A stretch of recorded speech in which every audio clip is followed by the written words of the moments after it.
who would trade our freedom for security have embarked on this downward course. Whether we believe in our capacity for self-government or whether we abandon the American Revolution and confess that a little intellectual elite in a far distant capital can plan our lives for us better than we can plan them ourselves. Conduit News Radio with Paul Harrell is on now.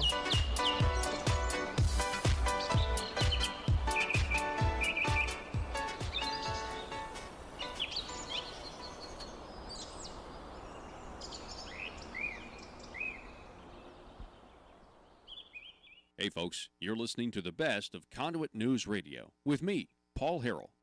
Welcome back.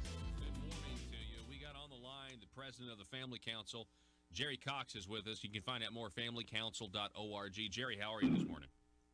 Well, I'm doing great. How are you this morning? I'm doing good. I'm glad that you had time to come on, and I wanted to talk about this subject. I know you did too.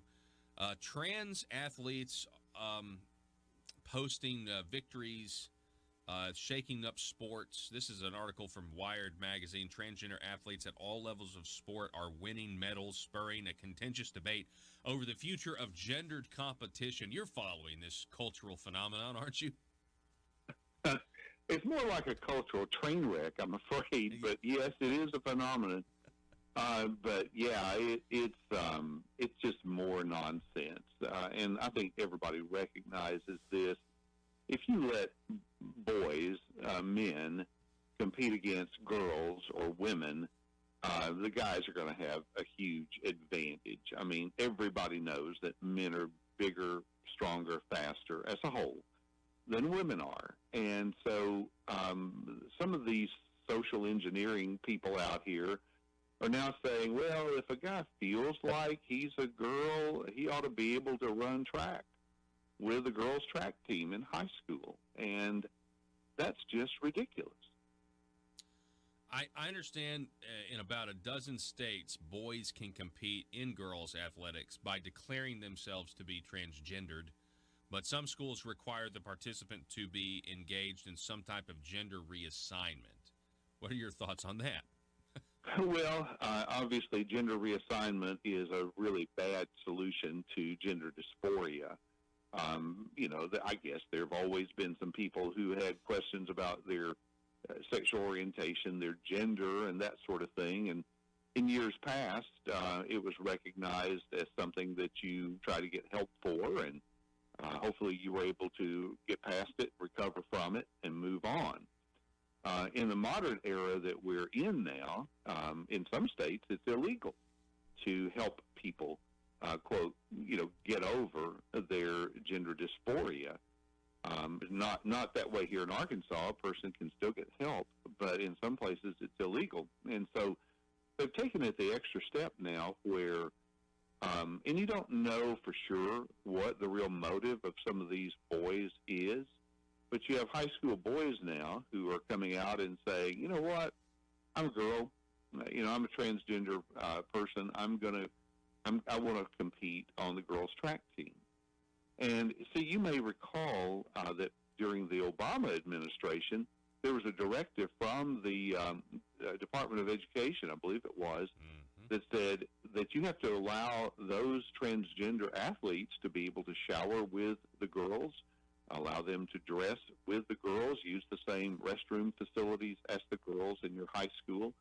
And that created a huge backlash. And so when Donald Trump got elected president, the administration has reversed that, but now it's left up to the schools and state laws around the country. And as you pointed out earlier, there are probably a dozen or so states where at some level, guys, boys, can compete against girls in athletics in high school.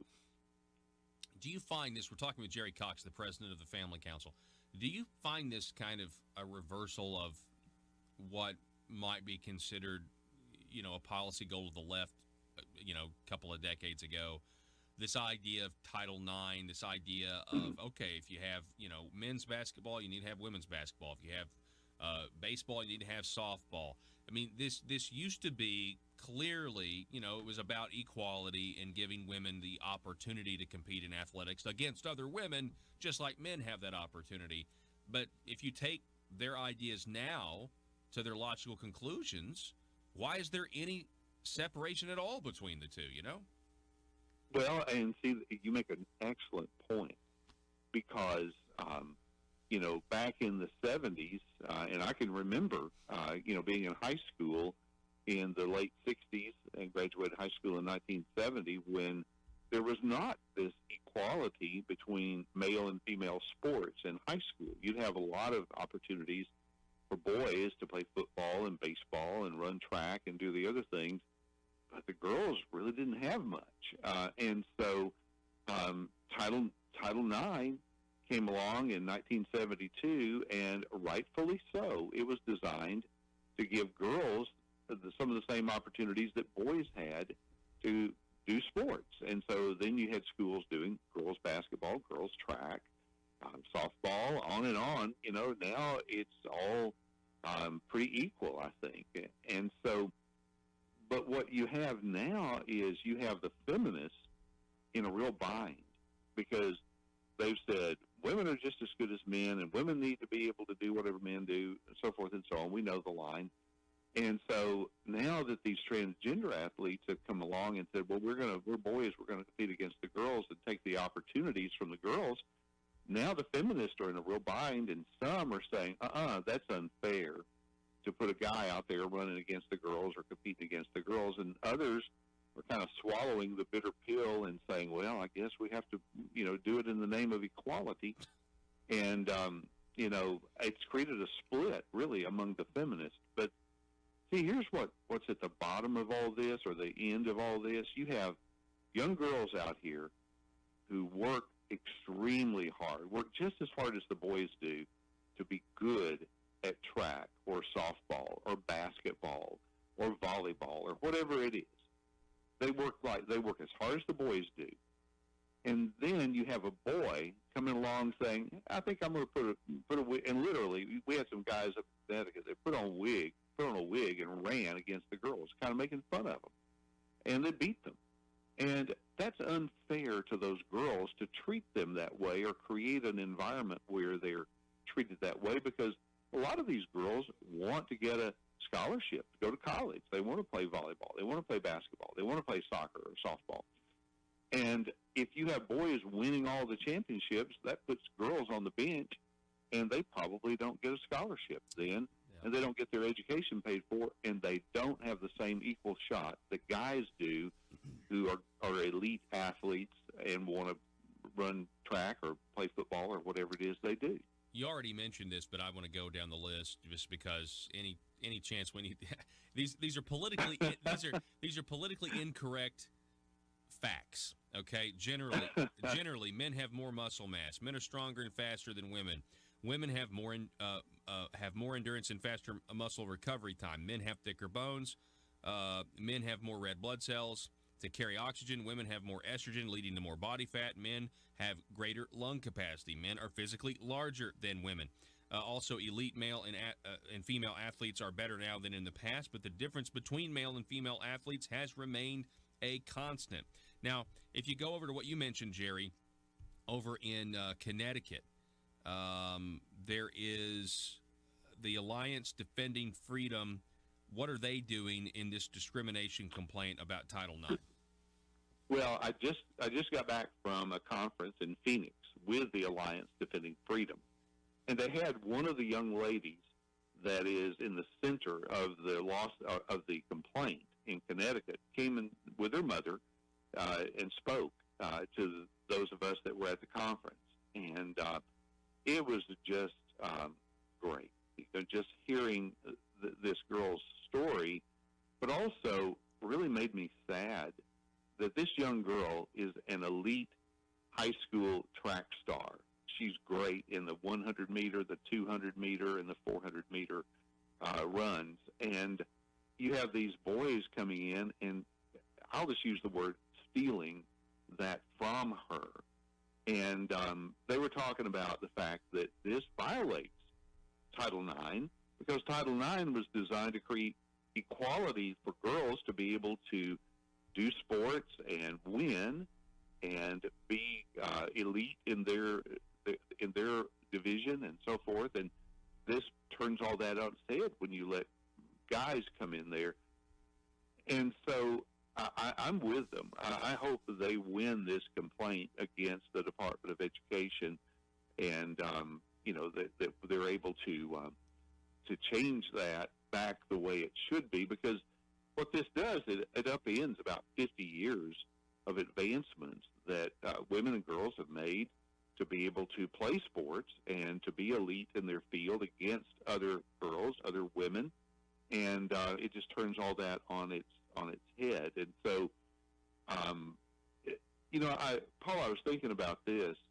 Even here in Arkansas, we have different divisions for boys and girls athletics, so that it gives kids in small schools a chance to be winners. And that's okay, because I grew up in one of those little bitty schools. There were 30-something people in my graduating class, and we competed in the small school division in football.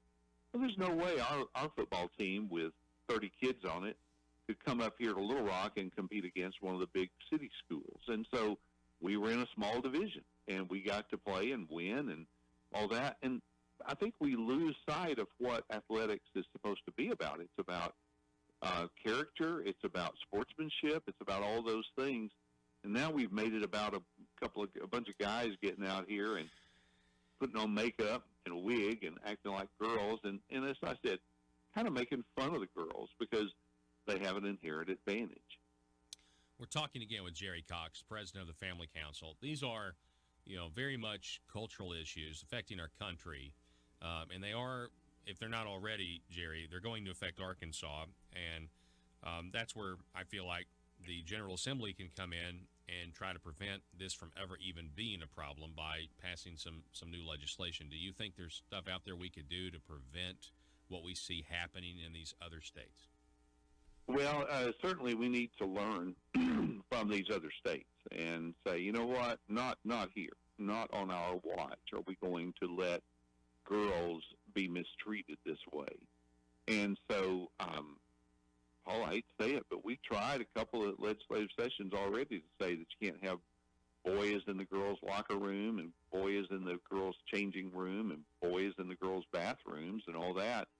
And we've just hit a brick wall out at the legislature on that. And, I want us to come back and make another run at that, because what dad or mom wants a boy standing in the girls' locker room gawking at their daughter?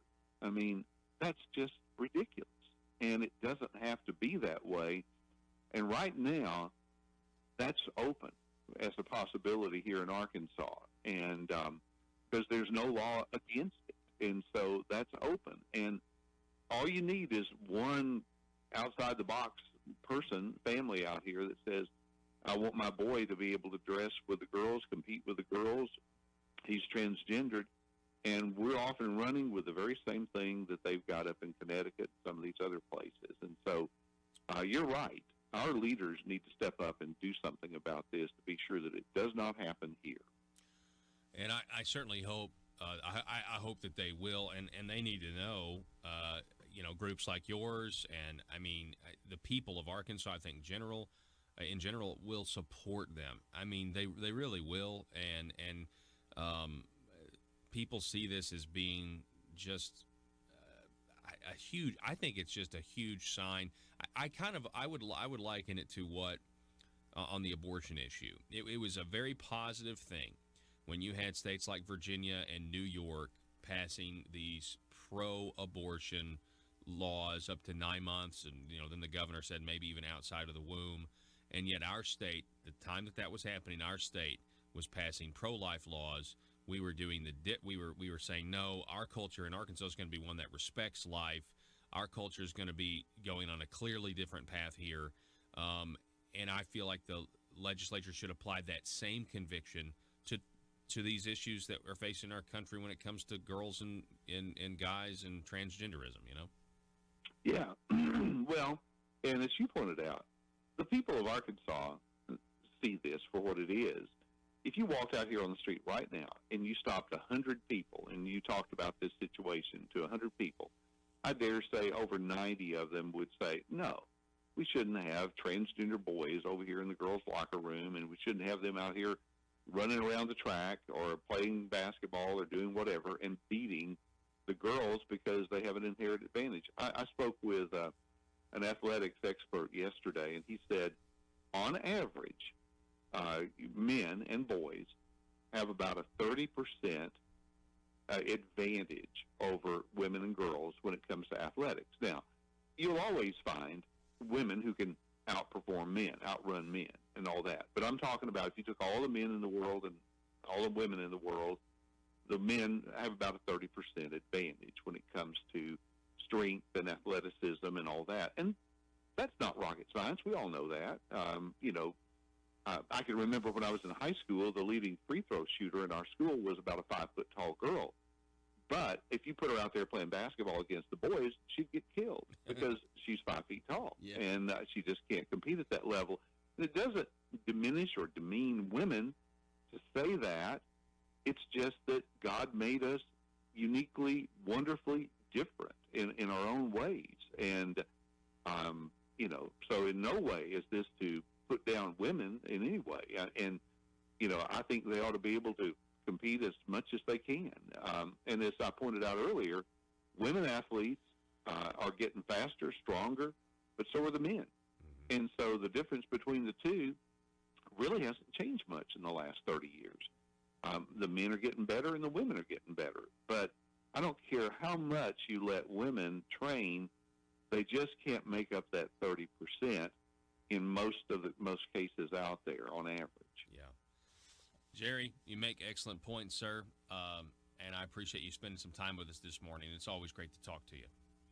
Well, it's always good to visit with you, and I'm sure we'll have other strange things to talk about later on. I think we will. Hey, and if I don't see you before Christmas, Merry Christmas to you, sir. Okay, same to you. All righty. Folks, we're going to take a break.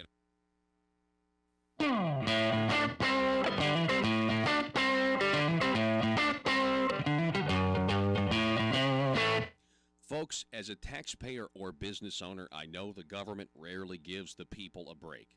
Big government politicians seem to always want more money from us, taxpayers.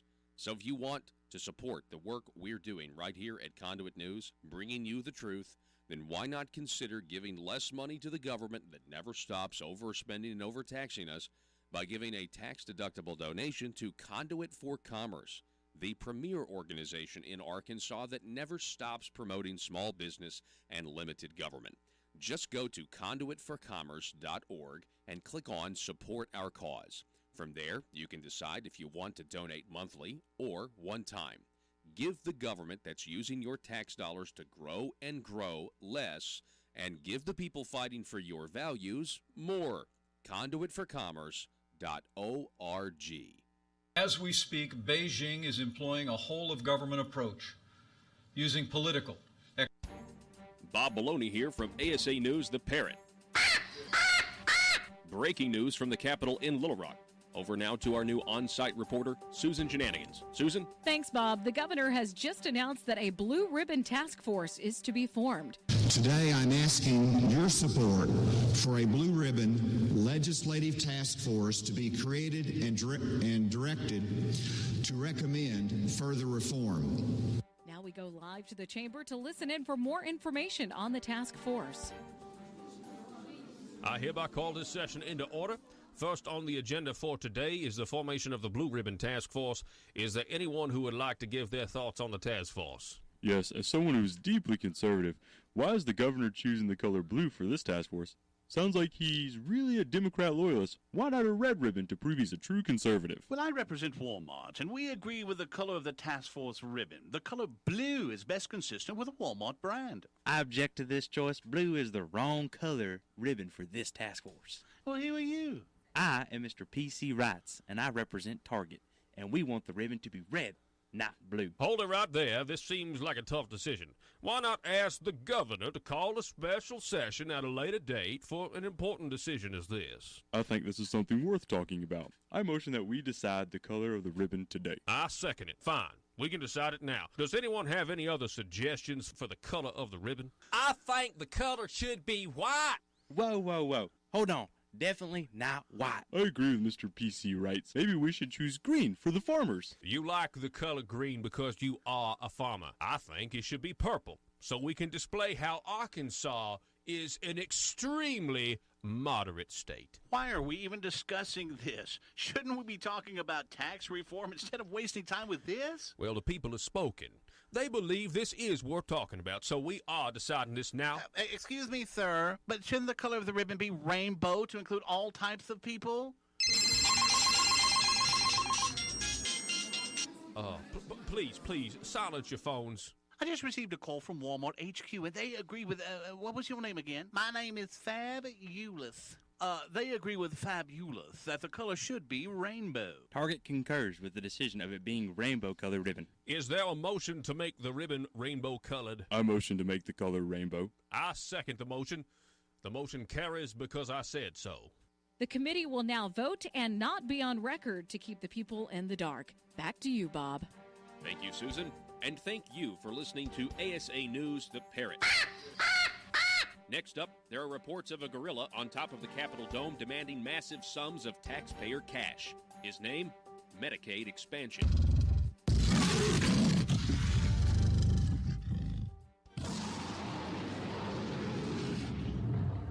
PHP Parody.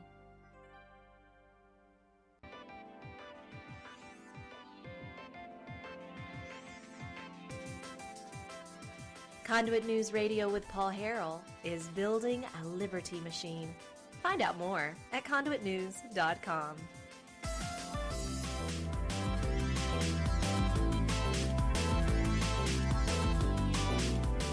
Hey folks, you're listening to the best of Conduit News Radio with me, Paul Harrell. First of all, let's talk a little bit about Christmas sweaters. Everybody's got a favorite Christmas sweater. Well, and if you don't have one yourself, you can certainly admire the Christmas sweaters that you see. They're getting worse and worse. Recently, Walmart actually had to apologize for a line of what is described here as R-rated Christmas sweaters, one including Santa snorting a line of cocaine. The Christmas sweater said, hang on a second, I've got the photo right here. Let it snow. And a line of cocaine where Santa's, anyway, pretty ridiculous. But would you believe that Christmas sweaters are contributing to climate change? Listen to this. Christmas sweaters are adding to plastic pollution, environmental charity says. This is a CNN video. I bet a lot of you didn't know this, but the environmental left, the radical environmental left, they're coming after your Christmas sweaters. Here to talk more about that, we have geologist and author of Inconvenient Facts, the Science Al Gore Doesn't Want You to Know. Gregory Wrightstone's back with us. Gregory, how are you this morning? Oh, really, really good. I don't know if you know, but Mrs. Claus got Santa a copy of my book last year, and he had gone off the grid and was trying to power up the North Pole with the wind energy. He actually had to read my book by using Rudolph's red nose. And he learned from my book, though, that Earth is actually thriving and benefiting, and he's back on the grid now. They have electricity 24 hours a day, and he's ready to deliver those books to your listeners for this Christmas. I think that's excellent. I mean, that Santa came to his senses. You know, he bought into the radical left for a little while, but then he realized, I need electricity. That's cool. Right. So did you see this?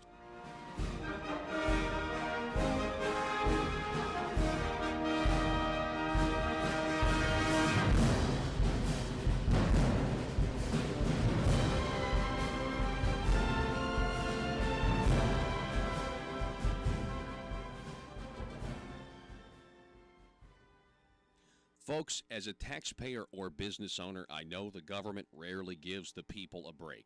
Big government politicians seem to always want more money from us, taxpayers. So if you want to support the work we're doing right here at Conduit News, bringing you the truth, then why not consider giving less money to the government that never stops overspending and overtaxing us by giving a tax-deductible donation to Conduit for Commerce. the premier organization in Arkansas that never stops promoting small business and limited government. Just go to conduitforcommerce.org and click on Support Our Cause. From there, you can decide if you want to donate monthly or one time. Give the government that's using your tax dollars to grow and grow less, and give the people fighting for your values more. Conduitforcommerce.org. Economic and military tools, as well as propaganda, to advance its influence and benefit its interests in the United States. And I have wanted to welcome back to Arkansas Chairman Chu. Please give Chairman Chu a round of applause.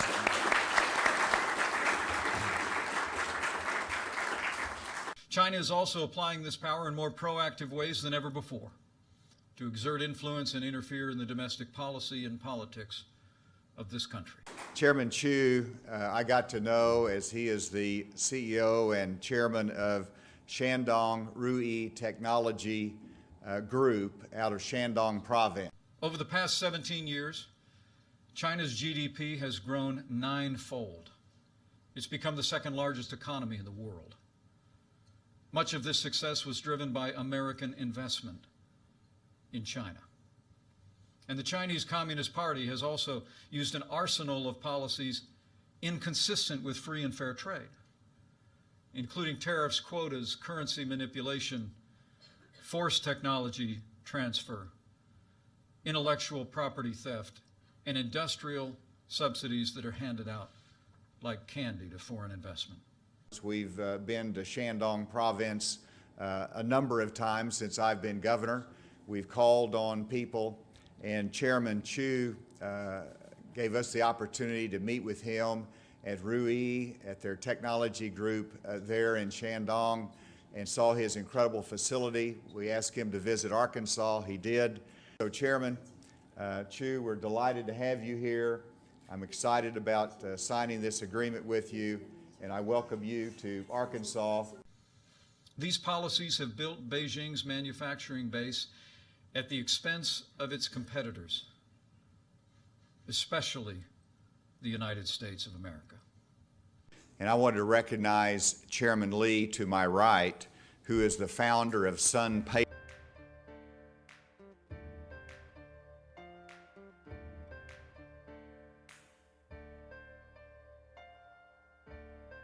Bringing you your daily dose of truth. It's Conduit News Radio with Paul Harrell.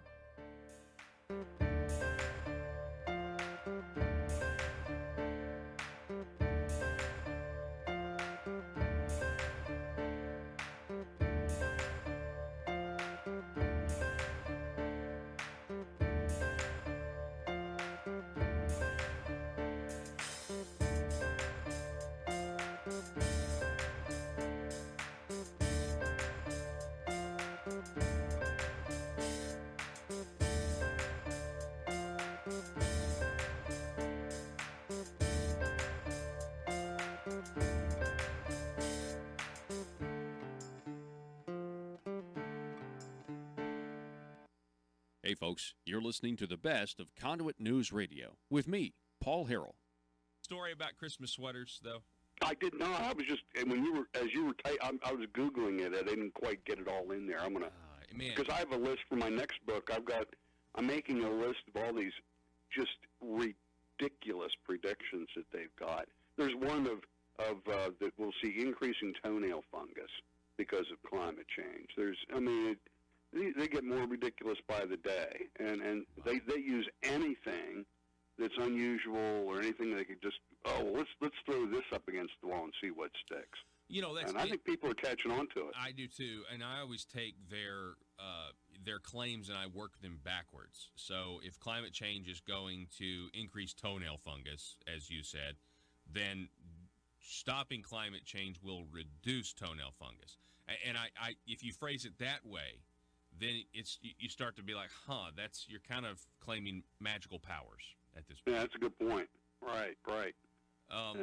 But anyway, the Christmas sweater thing. Let me read this. Most Christmas sweaters are made of plastic and are likely to contribute to plastic pollution in the world's oceans. An environmental charity has warned. Hubbub, a UK charity, found that 95% Of the 108 sweaters it analyzed, taken from 11 high street and online retailers, were fully or partially made from plastic materials. Acrylic was the most common plastic. And what they're claiming is, Gregory, is that as you wash your sweater, okay, the plastic is going to seep into the water, and then that drains in the ocean, and now we've polluted our oceans with plastic because of Christmas sweaters. Oh, well, sure. But it's okay for Greta to take a plastic boat, which is what she used, to sail back and forth from the old world to the new world. That's okay because she's woke and she's got she's got the right ideas. Mm-hmm. But we can't wear our Christmas sweaters. Yeah, no, thank you. They're now calling this fast fashion. I had not heard this until I read this article. So it's a new threat. It's called fast fashion.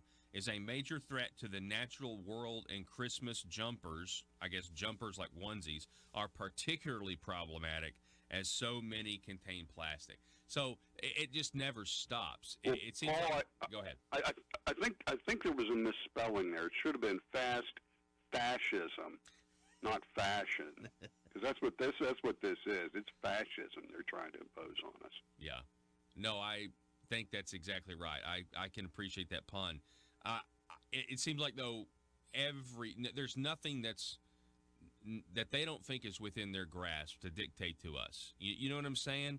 Like, they literally are reaching, like you said, toenail fungus, now fast fashion, because fast fashion is what? Well, it's a lot more, it's broader than Christmas sweaters. You can take this in anybody that creates a new style, if it's got plastic in it, maybe we just need to, we need to use hand-me-downs, and we don't ever need to buy anything new. I feel like that's what they would want us to do. Well, or maybe we need to use wool. Oh no, we can't use wool because those the sheep that they're using those are enslaved animals, and that's just not acceptable either, right? Right. I mean that's what they would say. I can't operate. I can't exist in the world that they're trying to, trying to build, Gregory. And I hope that most people get that. Like, if you try to take their conclusions and, to their logical end, we won't be able to do anything. There'll be no freedom. Yeah, well, they just got hit.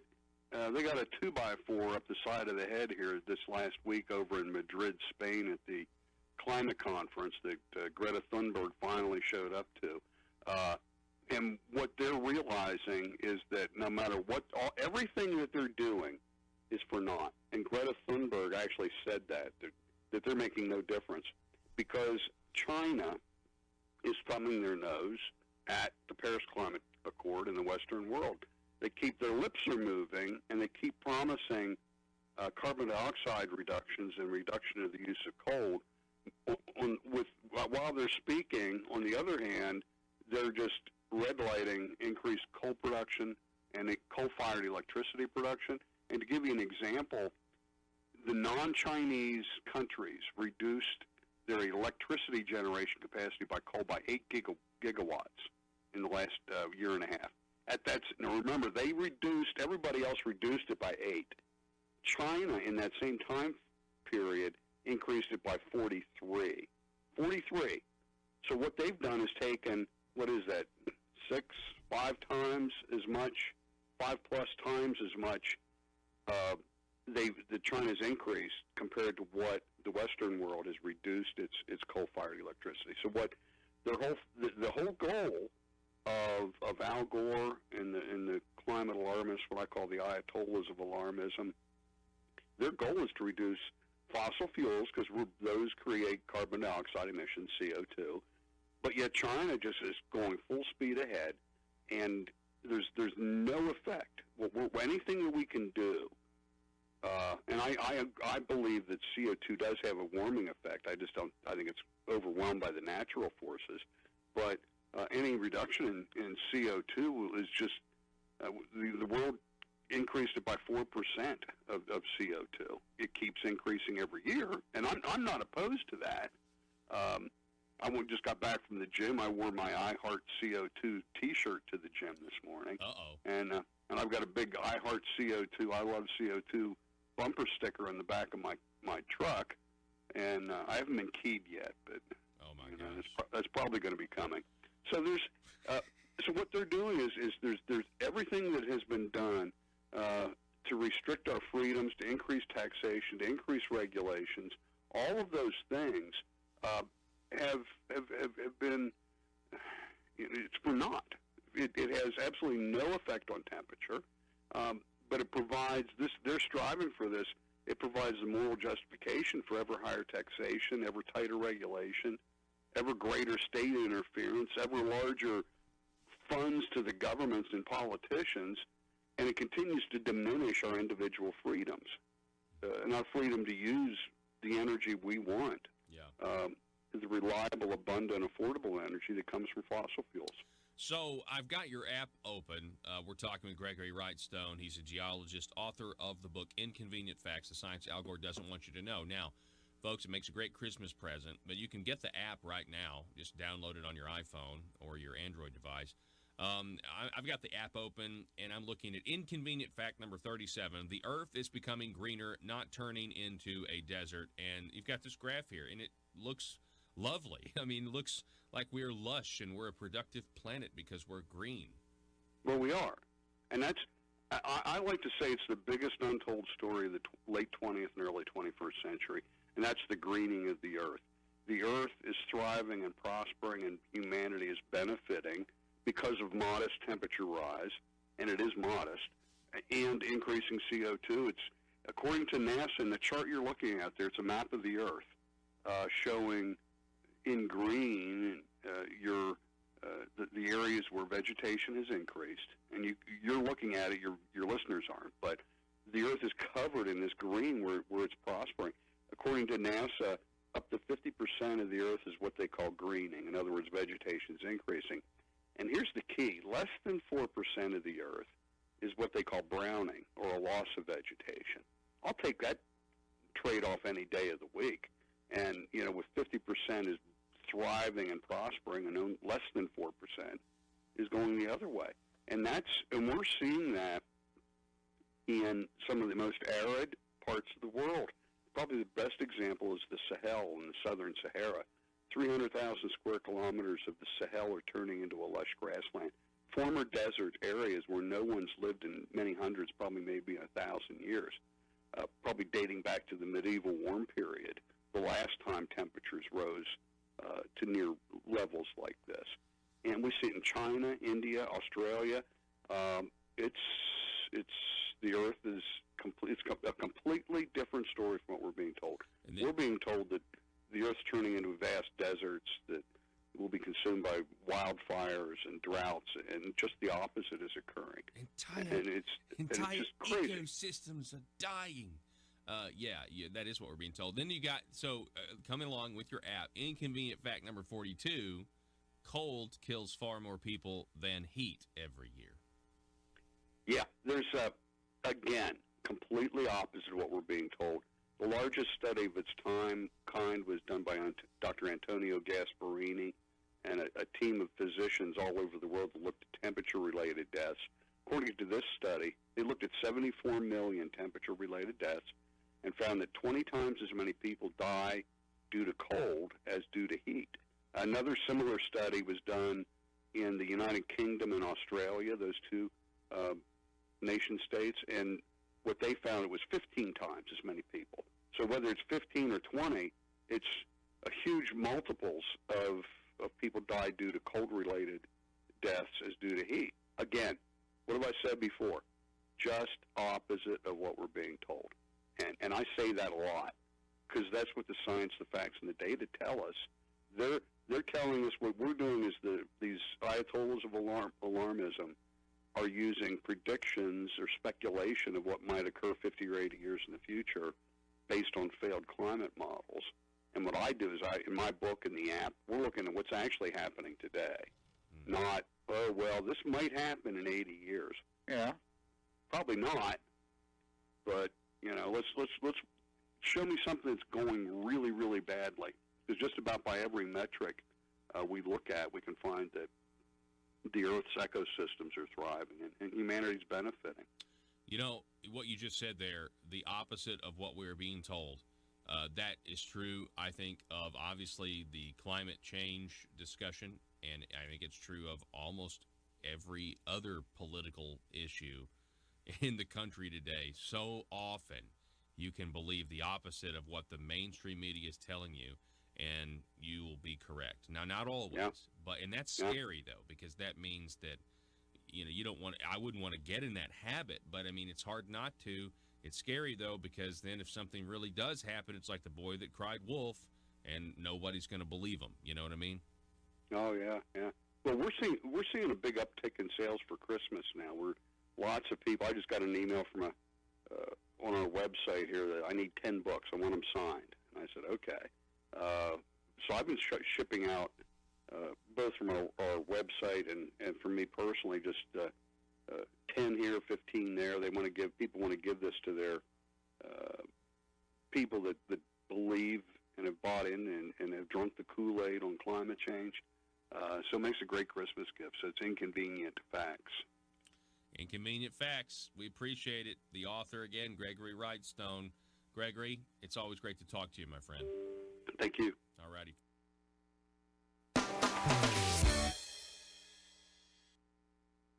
Folks, as a taxpayer or business owner, I know the government rarely gives the people a break. Big government politicians seem to always want more money from us, taxpayers. So if you want to support the work we're doing right here at Conduit News, bringing you the truth, then why not consider giving less money to the government that never stops overspending and overtaxing us by giving a tax-deductible donation to Conduit for Commerce, the premier organization in Arkansas that never stops promoting small business and limited government. Just go to conduitforcommerce.org and click on Support Our Cause. From there, you can decide if you want to donate monthly or one time. Give the government that's using your tax dollars to grow and grow less, and give the people fighting for your values more. Conduitforcommerce.org. Paper of Shandong Province in China. I also want to recognize Secretary Ma of Shandong Province.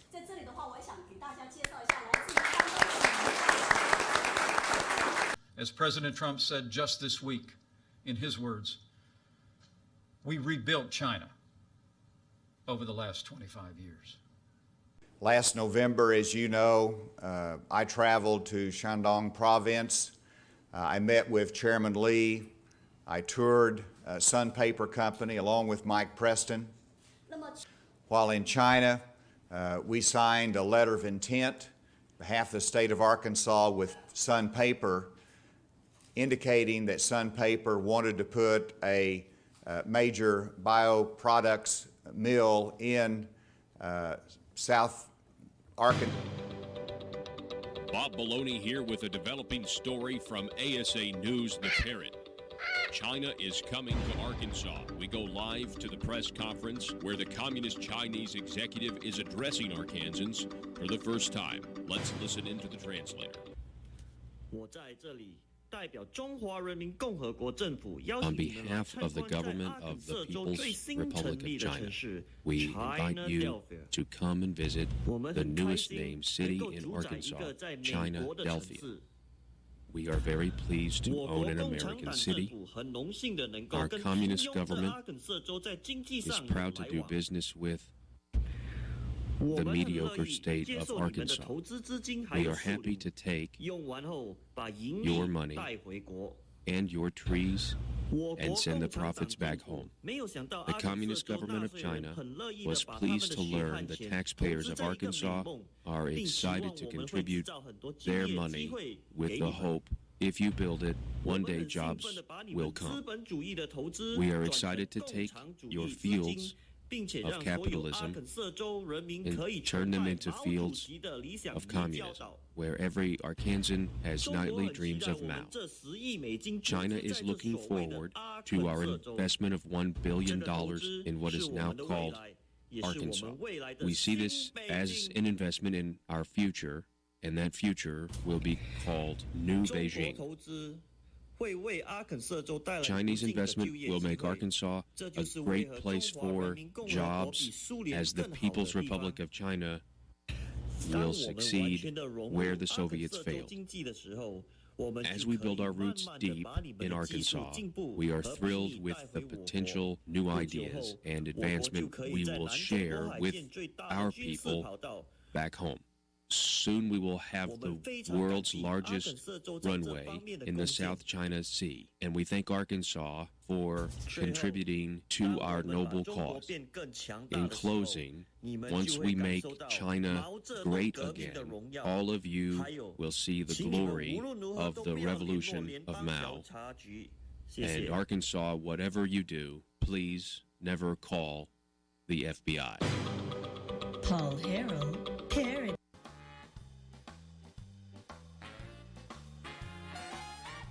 Determined to drain the swamp in Little Rock, it's Conduit News Radio with Paul Harrell.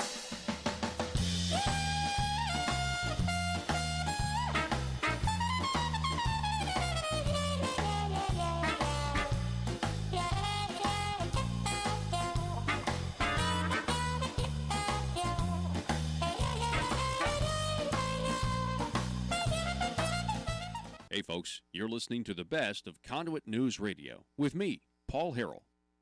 We've been talking about media bias throughout the week. You know, we've seen media bias in our state media. We see it obviously in the national media as well.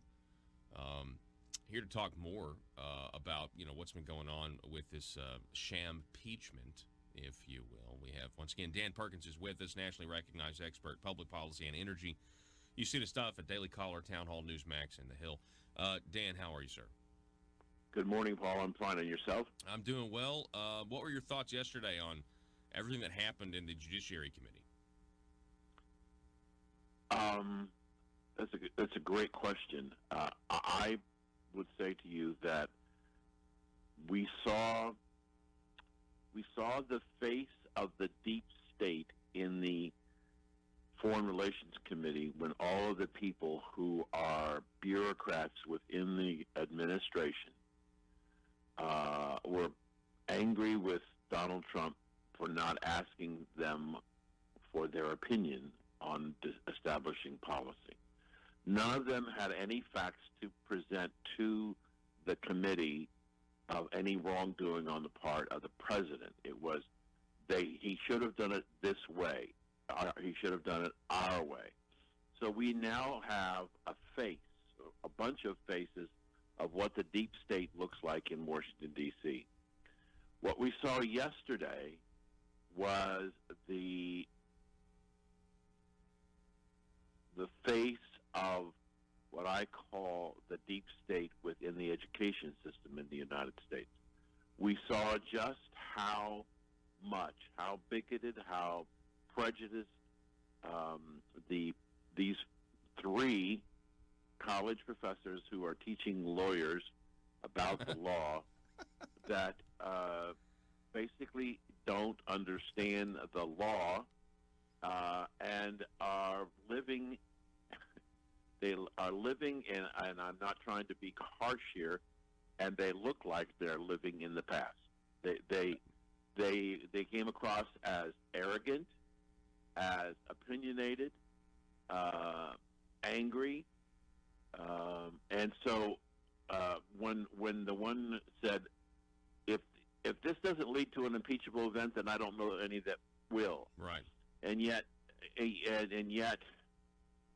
so what the Democrats inadvertently are doing is showing us the ugly face of the deep state, and two, showing us the ugly face of the contamination of the public education and private education systems, especially higher education. Oh yeah, you know, I hadn't actually thought about that. That these are people that are teaching law students. Now, actually, you know, Jonathan Turley, I mean, he had a ton of statements that I think were very, very bad for the Democrats. We've been going over those, and he actually is not a Trump supporter. And you're not going to hear that in the mainstream media, which is why we played them.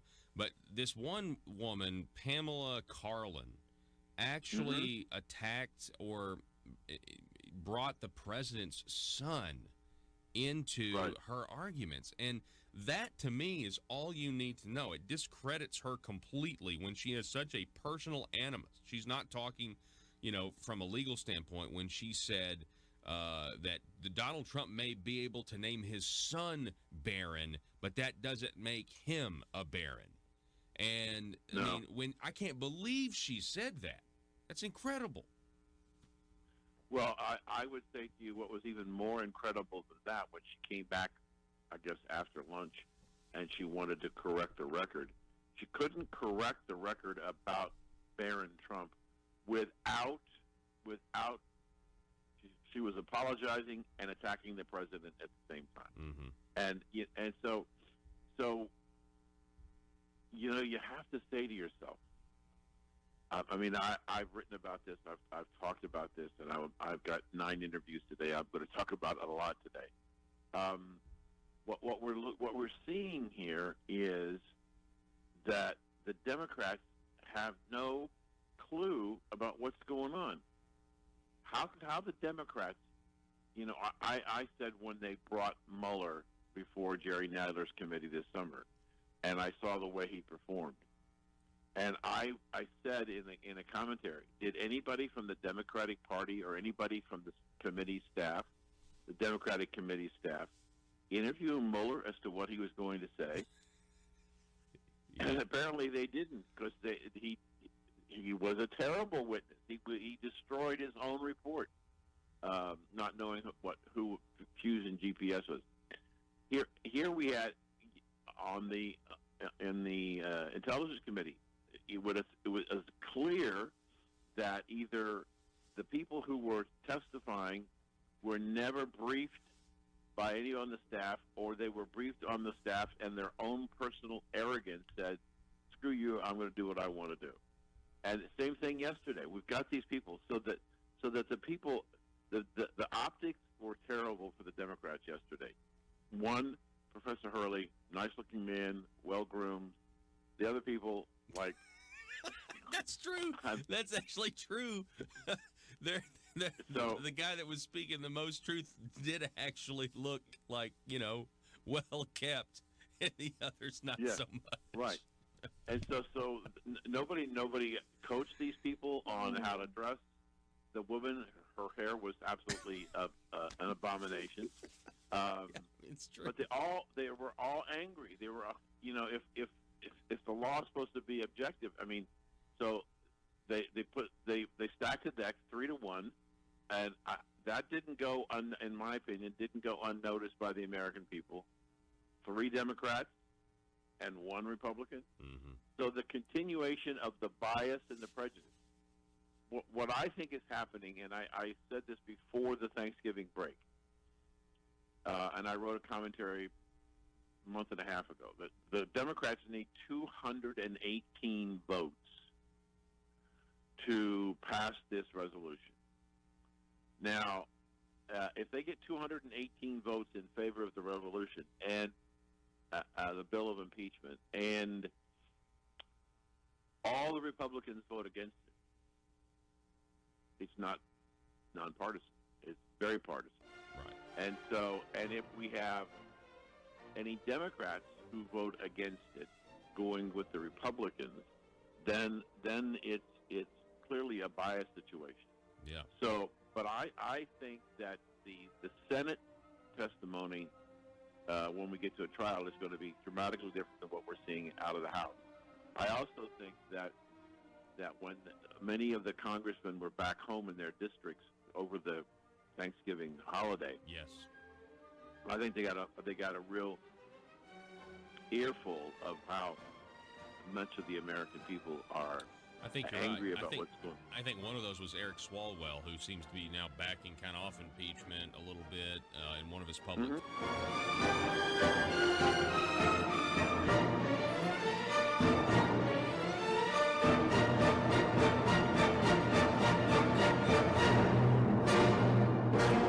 Folks, as a taxpayer or business owner, I know the government rarely gives the people a break.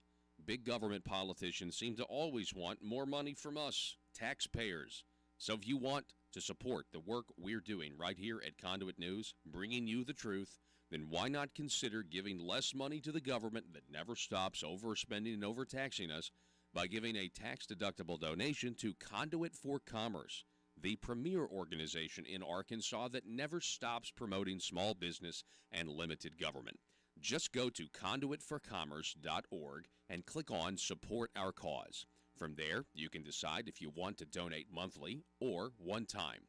Give the government that's using your tax dollars to grow and grow less, and give the people fighting for your values more. Conduitforcommerce.org. In Arkansas. The Communist Party has set its sights on controlling 90% of the world's most advanced industries, including robotics, biotechnology, and artificial intelligence. To win the commanding heights of the 21st century economy, Beijing has directed its bureaucrats and businesses to obtain American intellectual property, the foundation of our economic leadership, by any means necessary. Chairman Lee and I met yesterday. Chairman Lee indicated to me that Sun Paper has selected Arkadelphia in Clark County as the location of a $1 billion bioproducts mill. Beijing now requires many American businesses to hand over their trade secrets as the cost of doing business in China. It also coordinates and sponsors the acquisition of American firms to gain ownership of their creations. Worst of all, Chinese security agencies have masterminded the wholesale theft of American technology, including cutting-edge military blueprints. And using that stolen technology, the Chinese Communist Party is turning plowshares into swords on a massive scale. Well, thank you all for joining us via Skype from Beijing this morning. Here in Beijing, it is 10 p.m. in the evening. I've had a very successful trip to China. China now spends as much on its military as the rest of Asia combined. And Beijing has prioritized capabilities to erode America's military advantages on land, at sea, in the air, and in space. I've spoken at Tsinghua University here in Beijing, which was a treat for me to speak with young Chinese students about Arkansas, and also to talk about the relationship between China and the United States. China wants nothing less than to push the United States of America from the Western Pacific and attempt to prevent us from coming to the aid of our allies. But they will fail. Beijing is also using its power like never before. Chinese ships routinely patrol around the Senkaku Islands, which are administered by Japan. And while China's leader stood in the Rose Garden at the White House in 2015 and said that his country had, and I quote, no intention to militarize the South China Sea. Today, Beijing has deployed advanced anti-ship and anti-air missiles atop an archipelago of military bases constructed on artificial islands. China's aggression was on display this week when a Chinese naval vessel came within 45 yards of the USS Decatur as it conducted freedom of navigation operations in the South China Sea, forcing our ship to quickly maneuver to avoid collision. Despite such reckless harassment, the United States Navy will continue to fly, sail, and operate wherever international law allows and our national interests demand. We will not be intimidated, and we will not stand down. And we'll be calling on multiple prospects in China, as well as continuing our relationship with Sun Paper in Shandong Province. In recent years, China has taken a sharp U-turn toward control and oppression of its own people. Today, China has built an unparalleled surveillance state, and it's growing more expansive and intrusive, often with the help of U.S. technology.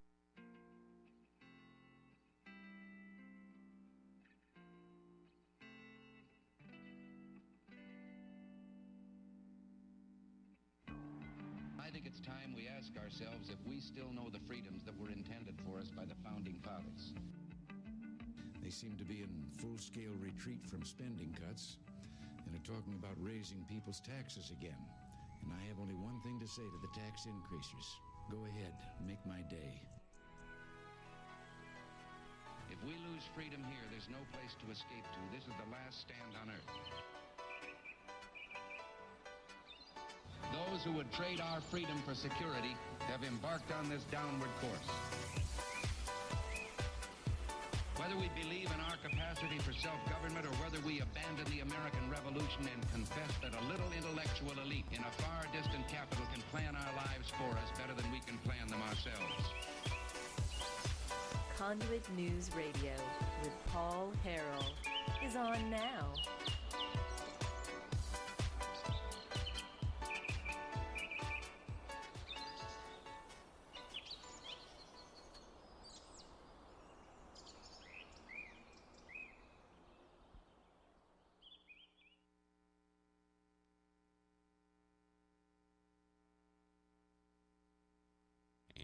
We got State Representative Dan Sullivan with us. Here he is. Dan, how are you? Good morning, Paul. I'll tell you what, Friday, I can't believe it's already here. It is. It is. And, this weekend is one of the few weekends people have left if they're going to buy people Christmas presents. So.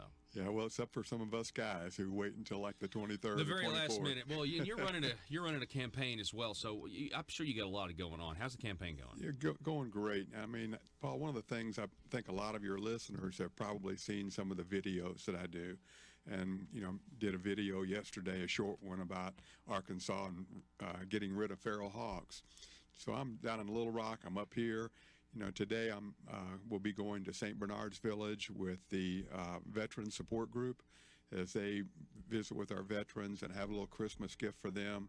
I've got a meeting later on with a young constituent that I met, African-American constituent who I met at the Chamber of Commerce dinner the other night. Mm-hmm. Just going to meet with him and sit down and have coffee and talk.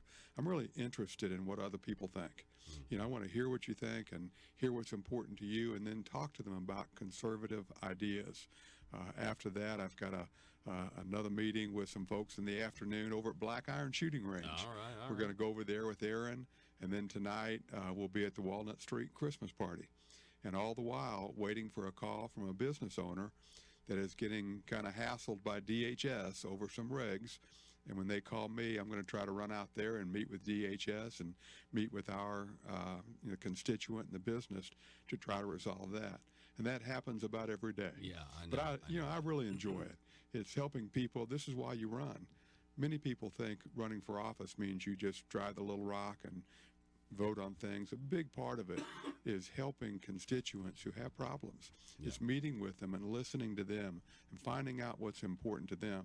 As a matter of fact, I think that's one of the big differences between John Cooper and myself, that I'm out there listening to people, hearing what they have to say versus me sitting down telling you what you think. Yeah. One of us is elected and represents the people to Little Rock.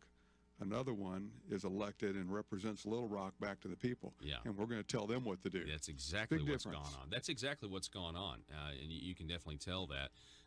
And Senator Cooper is running a campaign on the issues that are important to Republicans. But there's one issue. There's one problem with that. He didn't vote the way he's claiming and what he supports. We talked about this the other day. We've got this video here, you matter to me, and he talks about how gun rights matter to me, lower taxes matter to me, and yet he voted against, the Stand Your Ground bill, for one. Yeah, voted against it, was the only Republican voting against it, and killed the bill that impacted all Arkansans.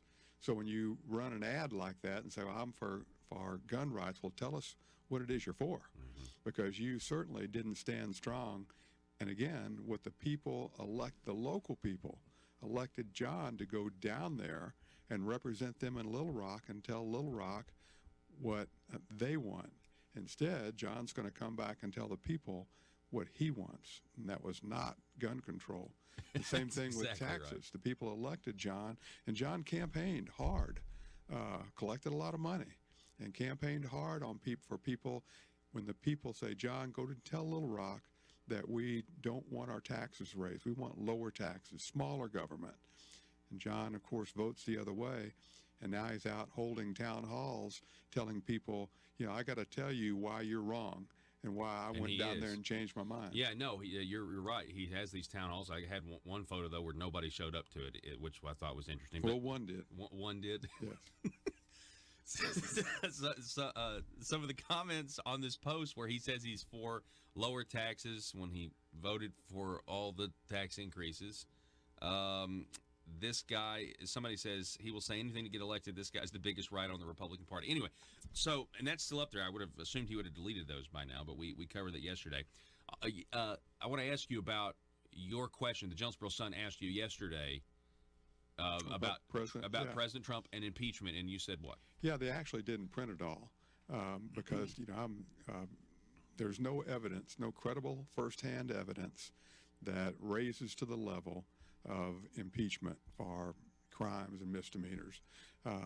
This is a waste of time. It's a waste of taxpayer money. And Congress should be getting back to the business of the people. When John says, I refuse to comment, I have a campaign to run. Yeah, in that same article, he didn't comment. Yeah, well, he refused to comment. He just did not have a comment. Yeah. He refused, the paper says. And this affects our Kansans. We have a huge trade deal on the table that affects our farmers and all our Kansans. And so when any of us are afraid to stand up or unwilling to stand up for our president and our party and our Kansans, we're not being a leader, and people elected us to be leaders. So when people ask me how I voted on the recent tax increase in Jonesboro with Team Jonesboro, I opposed it. And I had a lot of questions and talk with people, but I'm very willing to share with people what I think. That's what people expect of a leader. That's what people expect of one who calls himself a conservative, that we will step up and we'll answer those type of questions. It's very easy for our legislator when the tough questions come up, whether it's in Little Rock or here, for us to find an answer or sit on the sideline and put our finger up in the air and see which way the wind's blowing. Yep. And then you just say, well, whatever it is that is expedient that makes you look good and keeps you out of trouble. Yeah. Again, I think that's one of the major differences between John and myself. When people ask me a question, I'm going to answer honestly. And if we disagree, then let's sit down and talk about it. And let's see, maybe you can inform me. I just got to say, that's true. I mean, at the one town hall that we have audio of, he wouldn't take certain questions. Right. He said, well, I'm not going to answer that question. I'll only answer questions, and it's because he did answer the one question on, voting against the bill that would have allowed students to study the Bible in school as an elective, only as an elective. He did explain about why. Well, in the 2017 session, we had the bill to allow In God We Trust. John sat on the sideline on that, which, as you know, is a no vote. When you vote present or you don't vote, that's a no. So John, instead of taking a strong position and saying, look, I oppose this, or I don't like it, or I have questions about it, he just sat on the sideline. This is a big deal. Putting In God We Trust back in our schools, back in our colleges, is a big deal. And John sat on the sideline there, and just like in this instance where he refused to comment on the president, John refused to vote on In God We Trust. This is what the Jonesboro Sun said when they asked Senator Cooper about what he thinks about impeachment, which is, I think, something that local politicians would want to tell their constituents. Conservative. Yeah, exactly. Republicans. Yeah, exactly. State Senator John Cooper, who's running for re-election, refused to comment on the issue except to state that he did not think the impeachment inquiry would have an impact on the 2020 presidential campaign. Quote, I'm in a campaign, and I don't want to comment on national politics. So back when John Cooper claimed to be a conservative and also would come on this show, I would always ask about national issues for every local candidate that came here. We would talk local, but then I'd be like, I think it's important to know, I said this phrase to everybody, I think it's important for the audience to know how our local politicians feel about national issues. Yeah. And he would always expound on it, and it always pretty much fell in line with what you would assume a Republican would Yeah, think. matter of fact, on the healthcare issue, which was a national issue, Yeah. he was very willing to say, I oppose Obamacare. Yeah. And he changed his he was mind willing on to that comment on the national scene then, and that was an election because I was running against him. Yes. And he was very willing to say, I will oppose Obamacare in Arkansas. And all of a sudden now he has changed his mind. Again, politicians, if they have a chance, will take the path of least resistance. And if the people don't stand up and the people don't call them into account, then many politicians will continue down that same path. And it's not representing the people to Little Rock, it's representing Little Rock back to the people. We're talking with State Representative Dan Sullivan. Got this poll recently. It's been in the news. Governor Asa Hutchinson been out there talking about an internal survey.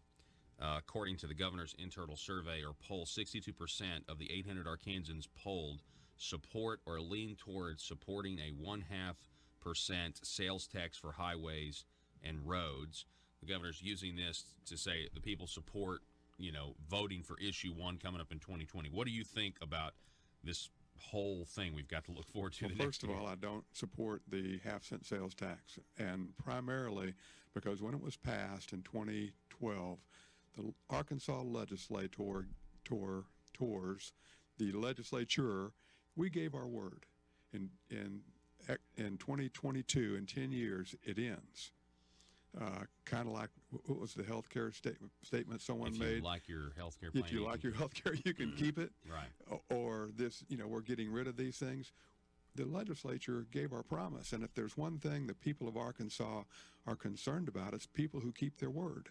People, when I tell you this is what I'm going to do, that's what we do. And I'm really committed, even though I wasn't there in 2012, that's what we as a legislature promised. We should have allowed that tax to expire. Now, if we want to pass a new tax, have at it. So the fact that we're promoting this as continuing a tax is a partial truth.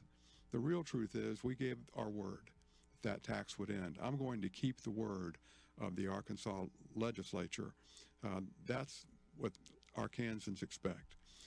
Secondly, it would have taken a higher threshold than to pass a new tax, which is why we're doing it. The fact that people, Ooh, that's an esoteric point, but for people that don't understand, they'd have to get 3/4, I believe, to change the sales tax. Yeah, you have to get 75% instead of a simple majority. Yeah, changes the threshold. Mm-hmm. Which is what our Constitution calls for. Right. And what the people expect us to do is not bypass or find ways around, but to do what we promise we're going to do. Paul, in my election with John, I think integrity and keeping our word is the most important thing what voters look for in us, is that we're going to be who we say we are. We're going to do what we say we're going to do. And in 2012, we said it would end. Secondly, a poll, we're from what I've read about this, the tax, it's either we pass the tax or our roads are terrible. It's a binary choice. That's just not true. Same thing we were presented with in the local sales tax. You either pass the tax or things are going to collapse. It's just not true. There are other ways of getting our money and other ways of shifting the tax burden. Julie Mayberry's bill was out there. There are lots of options. So I wasn't polled, so I don't know what the poll questions are. But if were polled that you have two choices, we either pass the tax or your roads will deteriorate, that's just not true. Second part is we cannot bind a legislature in the future.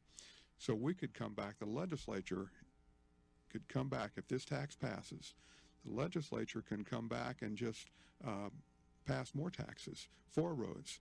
There's a lot of options out there. This doesn't take effect until 2022, I think. Yep.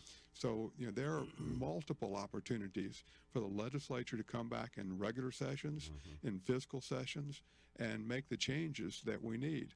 Of course, I supported Julie Mayberry's bill, which would have shifted our tax to more general revenue, I think the lieutenant... There wouldn't have been a tax increase. Right. We would have funded roads with her plan without a tax increase. Yeah, and I think the lieutenant governor, I think Tim Griffin, has come out several times and said it's not a binary choice, that there are other options. Yes. And often the voters are not told what those options are.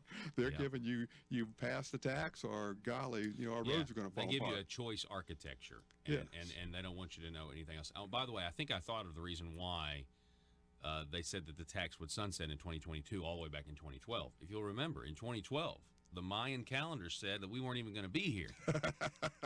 So they're like, well, we're not going to even make it to 2022. It doesn't matter. Can I get your comment on May 28th of this year, the Craighead County Republican Committee passed a resolution affirming the Republican Party of Arkansas platform. Right. Your opponent, John Cooper, said that he opposed the resolution that did pass with two-thirds majority. But he compared it to the Soviet Empire. He said that this is like a political party in the Soviet Empire. Yeah, of course, if you read his comments, he says that there's some kind of an oath there, or he references our founding principles and such, that we're not to take oaths, we're not to demand loyalty. That's not what the document said. Yeah. Just plain and simple. The document just said, here's our platform. I forget the exact word. We affirm it, and we want to encourage the senators and state representatives to vote the platform. Yeah. So it was no oath. It was you're not signing a document, a pledge of any kind, and it says in the document it's non-binding. Yeah. Because all of us take votes that do not adhere maybe in a very strict sense to what the platform says. We all do that. We all have things we vote about. Maybe it's even gun legislation. Well, no one's perfect. Yeah. Well, and there are nuances in bills too. Yeah. Exactly. So you can say that just was not a good bill, but one ought to be able to sit down and talk to people. When John tried to close the Lake City Courthouse, he ran that bill through. He failed. He didn't call the mayors. He didn't go over to Lake City and talk to the people. Really? Yeah, he just ran the bill. As a matter of fact, I wanted to testify. And as I heard he was running the bill in committee, I ran down there as the vote was over and they were coming out. And, I think John is still, to my knowledge, not committed to what he will do with the Lake City Courthouse. I know that there are some who still want to close that down. And I think the voters in Lake City need to really consider that when they go to the polls, because John never reached out to them. Yeah, ran it through quietly. When it came to the House, I called the mayors, I called the people on both sides. Yeah, so we had testimony in the House for and against. John took a different path. John only snuck it through when nobody was looking and ran it through the Senate. And again, that's just the difference in the way we approach problem solving. The people elect us to problem solve. Well, and let's be clear, the reason I think John did that was because there were people in Jonesboro who wanted the courthouse closed in Lake City, and so John, very much like he kind of represents Little Rock to us instead of representing us to Little Rock. He was kind of doing the same thing, but in a smaller scale. I get it, but process is important. Oh, I agree. Be transparent about it. If it's a good idea, debate it. Well, just like John's voted for. I think there were six Democrat senators who had more conservative voting records than John. Well, just embrace it. Say, look, this is who I am. I'm a tax person. I like raising your taxes. I mentioned just a second ago that people elect us to solve problems. Well, when your only tool is a hammer, every problem looks like a nail, and you're just going to whack it. And John's only solution to every problem is raise taxes. That's what it appears. And there are other solutions, as we talked about a while ago. There are other ways to go about problem solving than just raising people's taxes. That's why they elect us. We are way over. We're out of time. Well, this has been a great conversation. Enjoyed it. Thank you, Paul. I really appreciate it. State Representative Dan Sullivan, good luck in all your campaign Thank stops. you. All right. Where can people go if they want to help you Sullivan for Arkansas. Okay, is that number website? 4? Or? No, that's a FOR. Okay. Yeah. Sullivan for Arkansas. And we could use their help, by the way. SullivanforArkansas.com, right? Yes. Okay, SullivanforArkansas.com. Folks, as a taxpayer or business owner, I know the government rarely gives the people a break. Big government politicians seem to always want more money from us, taxpayers. So if you want to support the work we're doing right here at Conduit News, bringing you the truth, then why not consider giving less money to the government that never stops overspending and overtaxing us by giving a tax-deductible donation to Conduit for Commerce, the premier organization in Arkansas that never stops promoting small business and limited government. Just go to conduitforcommerce.org and click on Support Our Cause. From there, you can decide if you want to donate monthly or one time. Give the government that's using your tax dollars to grow and grow less, and give the people fighting for your values more. Conduitforcommerce.org. And when it comes to religious freedom, a new wave of persecution is crashing down on Chinese Christians. In a world full of Muslims. constituents with social media accounts, bloggers just looking to increase their page views, and a talk radio host who generally is just the worst, how are Little Rock's elite supposed to conduct business with such a lack of privacy? Introducing the 1835 Club, older and more refined than other clubs that claim discretion. The 1835 Club is for seasoned political veterans that want to conduct the highest form of aristocratic business with the public's money. Are you a schemer? Do you someday want a guaranteed flow of taxpayer money to support your business? Is it your dream to see the .gov domain at the end of your business website? Don't listen to the imitators. The 1835 Club is the place where corrupt politicians and businessmen hatch their next crony schemes. At the 1835 Club, we make lobbying safe and legal. Ethics. Why, of course.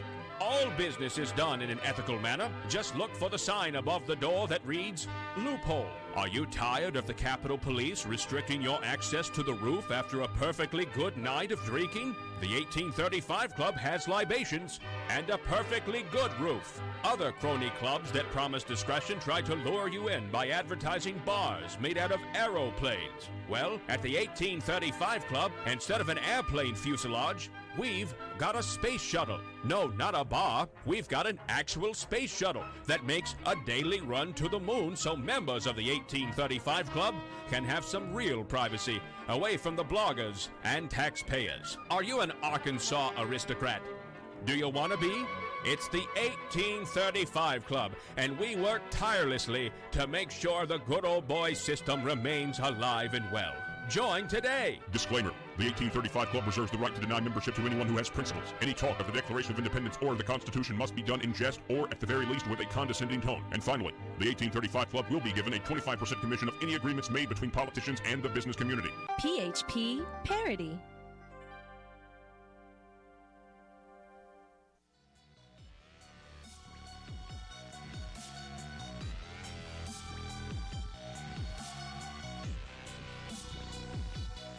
Need your daily news fix? Don't forget to tune in to Conduit News Radio with Paul Harrell.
Folks, as a taxpayer or business owner, I know the government rarely gives the people a break.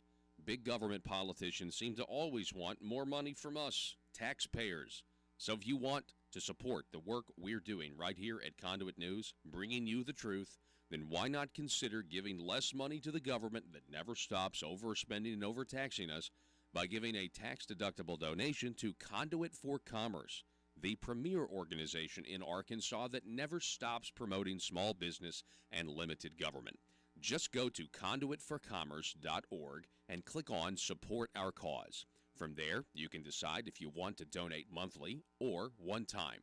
Give the government that's using your tax dollars to grow and grow less, and give the people fighting for your values more. Conduitforcommerce.org.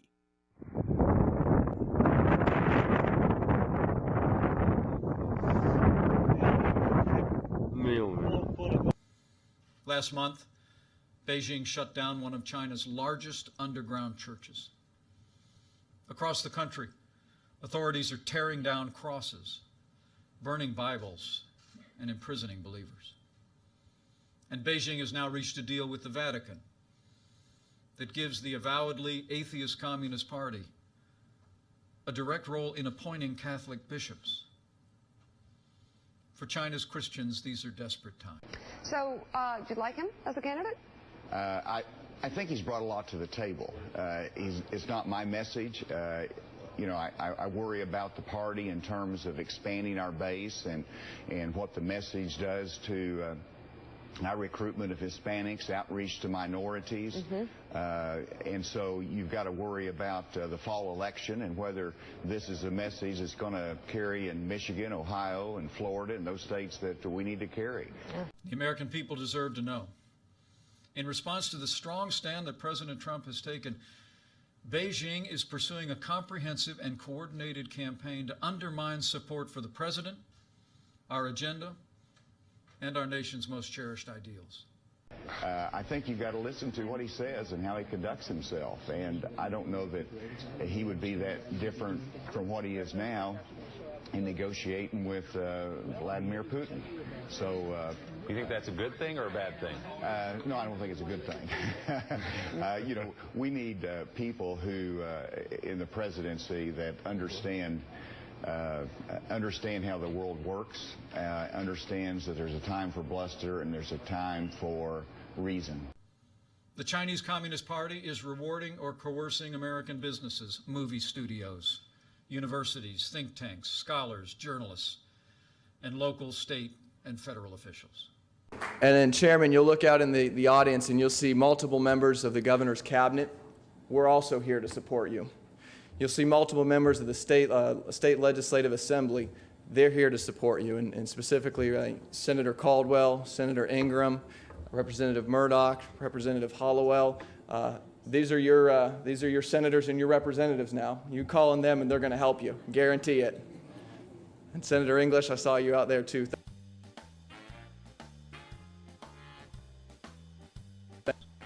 Exposing the truth and everything the Marble Palace establishment keep trying to cover up. It's Conduit News Radio with Paul Harrell.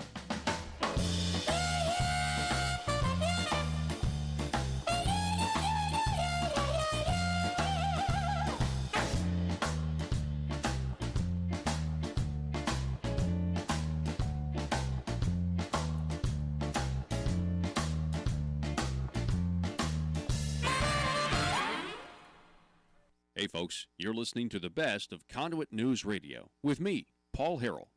All right, folks. Hey, welcome back to the show. Thanks so much for being with us. Telephone number 870-275-9799 is the number if you want to contribute to the conversation. Hey, joining us now, we've got Jonesboro Alderman Bobby Long is back with us. Bobby, how are you, sir? I'm doing good. It's always so good to be here. Yeah, I always appreciate our conversations. Also running for state rep, District 53 primary. How's that going? It is going really well. We had a good event at Black Iron shooting range the other night. Had a good turnout. Gave away a $50 gift card there, and people brought their guns. I brought my 1933 Russian Mosin Nagant. Very neat rifle. I don't know what that is. I'm sorry. I'll show my ignorance here. It's a 1933 Russian sniper rifle. Okay. And it shoots around about that big, you know. But it is so much fun. But I had a really good time. Had a good time, and we're looking forward to the next event. It's going to be at Sage Meadows on Thursday, December the 12th at 6 p.m. The same type of thing, meet and greet, drop in, fundraiser type of thing. There'll be food there. So I'm looking forward to seeing a lot of my Sage Meadows friends out there. A lot of people that I work with live out there. Sophie and Katie Puckett. You know, there's some of the they are going to be strong Republicans when they grow up. Okay, I good. know they are. Good. So tell me a little bit about this story. I saw it. It was in the Jonesboro Sun. It was also in the Arkansas Democrat Gazette. It seems like for a while there's been a movement to try to rename a street in Jonesboro Martin Luther King Road or Boulevard or whatever. Yes. And it's come before the council several times. It finally passed this week, last Tuesday. So talk a little bit about this. Like, give me a context of how we got to this point. Okay, at first, when this started, Johnson was the target. Johnson Avenue was the target. Passionate people on both sides of the argument, on both sides of the coin. Yeah. Business owners come in, and they said, we have invested a lot of money, time, and effort for our logo, for our signage, for our letterhead. The vendors that service them, not only the marketing aspect of advertising their location and where they were. And it would cost them a lot of money to change. Not only that, but they also brought the historical aspect of Johnson Avenue in there. So that was a big controversy. Yeah. At the end of the day, they decided to do a unity coalition, which was made up of some people off of the city council and then community members to determine an alternative for Johnson Avenue, one that would fit. Out of this alternative, there was a couple of options that actually made it through. One was a trail system, Martin Luther King Jr. Freedom Trail, I believe is what it's called, from the ASU corridor up to, I believe, downtown maybe. But there were going to be informational plaques all along the way so that people could stop and read about what he had said. Yeah, kind of like a park or something. Yeah, sort of like a park all along this trail. And I thought that was the best alternative. That sounds actually, obviously money spent on it aside, you got to have the money to do it. But yeah, that sounds like reasonable, I mean. Well, and I'll tell you my thought process on that here in just a minute. Okay. The other option was to rename a corridor of I-555 Martin Luther King Memorial Way or whatever it was going to be. But, and I was not really opposed to that because it wouldn't impact a lot of businesses, things like that. We got to a council meeting not long ago, and the trail system, I believe, passed, but the Commerce Drive, there was a lot of talk, and it actually was proposed to amend that to take Commerce Drive, the existing Commerce Drive, and then whatever Commerce Drive looks like in the future when it extends. 26 businesses, from what I understand, maybe 7 houses are on that would have been affected. One gentleman that owns, I believe, a bolt supply company said that over the past several years that he's invested almost $250,000 in advertising his location on Commerce Drive. And that was just one of the 26 or 25 businesses. Well, because it was a significant change in the ordinance itself, it needed to go back to the first reading. Right. Because it was a significant change. The community needed to have opportunity to come and voice their opinion. It was a significant enough change to where it needed to go back to first reading. Yeah. Last Tuesday, we had the first reading, and it was proposed by one of the council members that we waive second and third reading and just vote on it. The idea was that more than likely the majority of the council members have already made up their mind on how they were going to vote, and there was no sense in extending that time period. However, there was a process to be involved. There was a process involved, and that's the reason that we read things 3 times, to give people an opportunity to know that it's there. Also, this was not on the regularly scheduled day that the city council meetings were going to occur. Yeah. It happened on a Monday because of the holiday instead of a Tuesday. We even had a new person that come in that voiced their opinion that had not been to them before. And so how many others would we have heard from had we had let it go on 3 readings?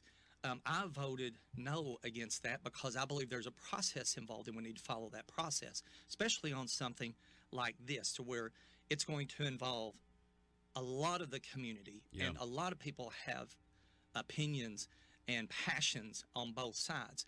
And I think it would have been prudent for us to have waited and to have heard, from it, giving people the opportunity to hear. Well, I think that's reasonable and just fair.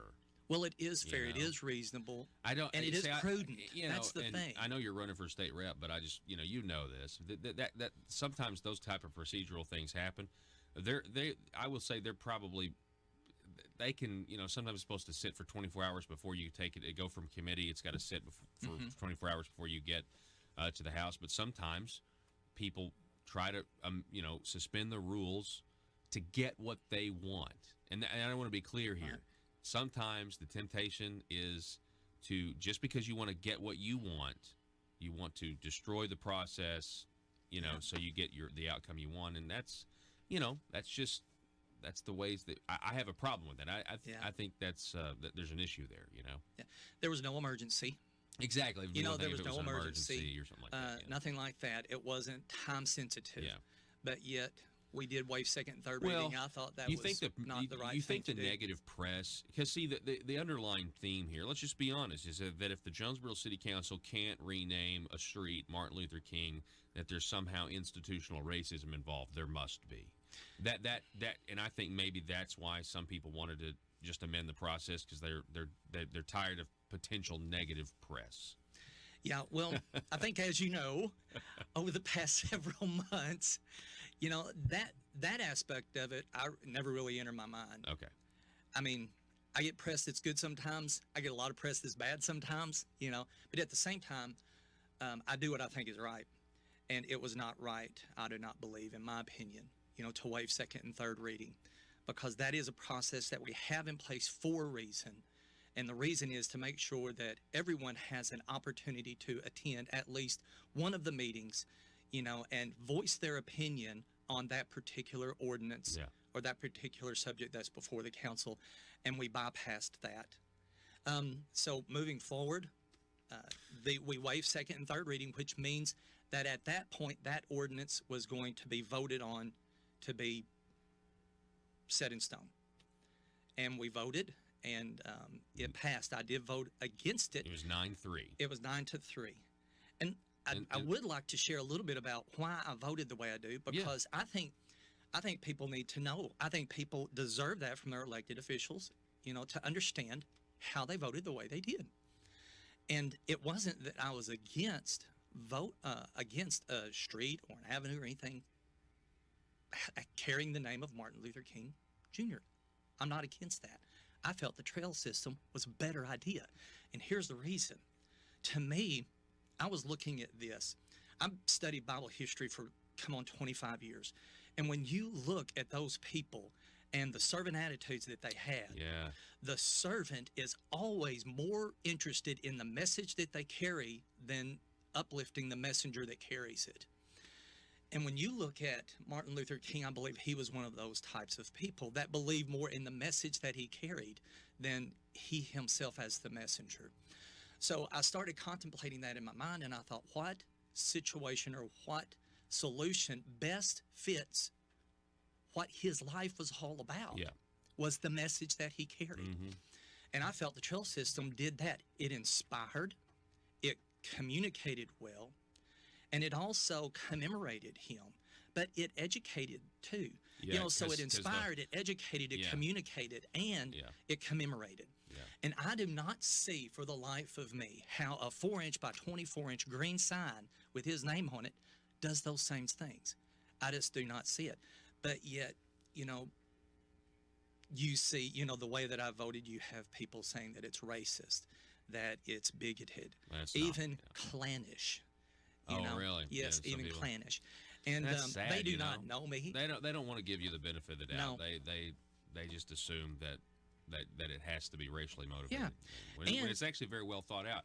And you mentioned Bible history. I mean, in many ways, the trail system would have been very much like an Ebenezer.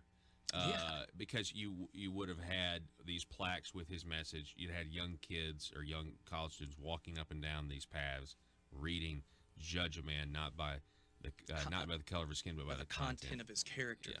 I've even used that line many times before because it's a line that's not identified solely for a certain race. It is a universal desire that everybody of every color and every nationality and every creed has, to be judged by the content of their character and not the color of their skin.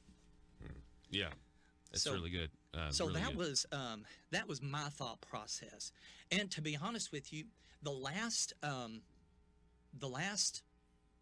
guess 2 or 3 weeks, I've had many people that have emailed me personally and have expressed the reasons that they wanted this particular Commerce Drive or Johnson. And we have had some very, very good civil discussions. Mm-hmm. Well, and I appreciate that too. I do. And in saying that, and I know you would agree with this, there are many people who the fact that it passed and Commerce Drive is now going to be renamed Martin Luther King Jr. means a whole lot to them, and I appreciate, I appreciate that they are, happy, I guess.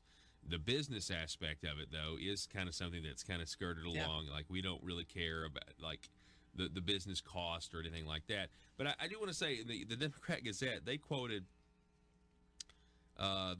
this, that the decision, and I guess this maybe had something to do with the commission that was established. You'll have to clarify this for me, Bobby. The decision angered some members of the Unity Coalition. Lisa Melton, a member of the Craighead County chapter of the NAACP, said in a later meeting that she had lost all respect for the council and accused members of backroom dealings. Quote, "I was angry and ashamed. I carry the guilt of descending from the white power structure that at minimum allowed it to happen and benefit from that structure. I lost my temper." What's she talking about? White power structure. I'm not really for sure. Lisa Melton is one of the ones, though, that came back last meeting and actually apologized. Okay. So right. she did. Context. And she was also one that I also had an email correspondence with as well. Okay, good. So, and we did talk, and we talked civilly, and I thanked her for her apology. Also, I did happen to sort of not see things eye to eye with her on a certain aspect. Is carrying the guilt and shame and sins of past people that I had no contact with.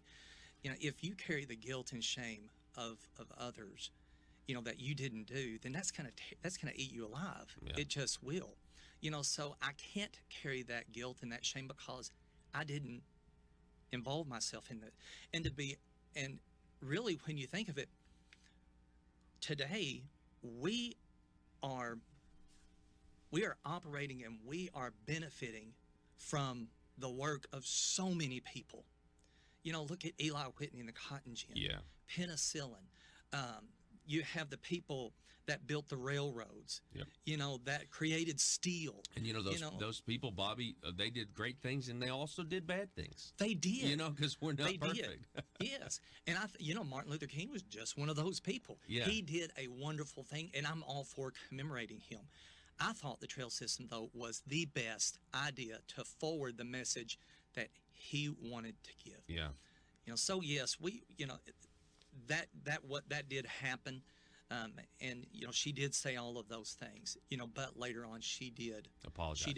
All right. Well, we appreciate it, Bobby, and I want you to tell us again. If people want to continue this conversation and others about your running for state rep. Yes. Your event, Sage Meadows, give the date again. Sage Meadows, December the 12th, Thursday, 6 to 8 p.m. Please come out. Mm-hmm. And like I've said to everybody, please do not hesitate to email me. If you have any question on any stance that I have, I will let you know. Yeah. And that's one of the things that I wanted to mention is consistency. Yeah. I got a call from a 70-year-old lady yesterday that just blessed my socks off. Her name was Miss Grimes. She lives on Commerce Drive. And she says, "Mr. Long, I've put this off, but I didn't want to put it off any longer. I want to thank you for your vote and your stance and your consistency in what you do and how you operate." Wow. And you would not believe, the just the uplifting and encouragement that gives people in office, because a lot of times you hear a lot of the things that you hear, I want you to vote this way, or I want you to consider this or that. And but to hear someone, to come out and say, thank you for what you do, thank you for your stance, thank you for your principles and conservative views and the way that you vote, that means a lot. Do you have a good Thanksgiving? I did. I ate way too much. Mm-hmm. The pumpkin pie was thick, and the Cool Whip was even thicker. Yep. How about you? No, yeah, it was fantastic. Did you cook your brisket? No, didn't do brisket. Okay. We traveled, and I tell you, the Wednesday night meal was almost better than the Thursday night meal. We had like official. There was a guy in our family born and raised in Louisiana, so we had gumbo. Oh. We had chili, and then my cousin actually just really had a positive duck hunt, and so we had these duck poppers on the on a grill where we shish kebabbed them with a bell pepper and cream cheese. Was Friday night's meal even better? Yeah, the leftover and meal. Saturday and Sunday. Man, I'm telling you though, it was like the Wednesday night meal was it for me. I didn't even have to eat Thursday, but I tell you what, we live in an unbelievably blessed country and an unbelievably blessed community, and we have some of the best people here, that you can ever find. Yeah. And I would want to, just if you would allow me to do this, I want to encourage everyone to do one thing this week, is to put 10 pennies in your right pocket and then go out and do something nice for somebody, and don't tell anybody that you did it. And then when you do, take 1 penny and put it in your left pocket. And at the end of the week, you have done and blessed 10 different people that no one else knows about but you. That's awesome, and especially because in the Christmas season, I think that's great. That's great, and don't tell anybody about it either. Don't tell anybody about it. All right, don't boast about it. Bobby Long, everybody. We're going to take a break. Going to reset here. We're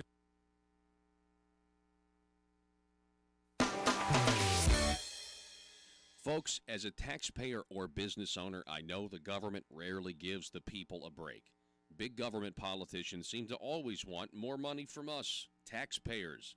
So if you want to support the work we're doing right here at Conduit News, bringing you the truth, then why not consider giving less money to the government that never stops overspending and overtaxing us by giving a tax-deductible donation to Conduit for Commerce, the premier organization in Arkansas that never stops promoting small business and limited government. Just go to conduitforcommerce.org and click on Support Our Cause. From there, you can decide if you want to donate monthly or one time.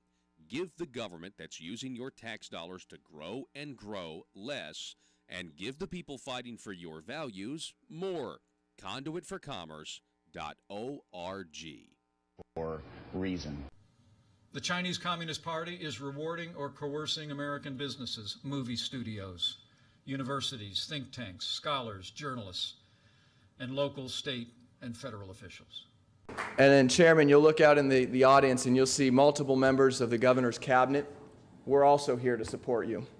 You'll see multiple members of the state legislative assembly.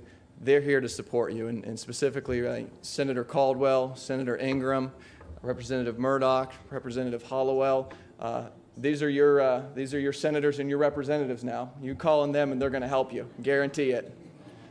And Senator English, I saw you out there too. Thank you for being here as well. As we speak, Beijing is employing a whole-of-government approach, using political, economic, and military tools as well as propaganda to advance its influence and benefit its interests in the United States. Order. In the name of public safety, order. This meeting of the Arkansas State Licensing Board governing state licensing boards is called to order in the name of public safety. What's on the agenda for the day? We have before us today, per our summons, a representative from the Arkansas State Licensing Board governing cosmetology, cosmetologist, and all things hair care and beauty. Right. Of course, I remember this. In the name of public safety, ma'am, please state your name for the record, and thank you for appearing before us today. Yes, my name is Cosmo Glamour Gazette, and I'm here in response to a letter our state board received claiming we're in violation of the Arkansas State Licensing Board governing state licensing boards. In the letter, you claim that our licensing board is in violation of your rules and regulations because we have failed to, quote, pay tribute, end quote, and therefore have not been granted a license by the Arkansas State Licensing Board governing licensing boards to, quote, shake down the Arkansans who have an interest in cosmetology, end quote. In the name of public safety, order.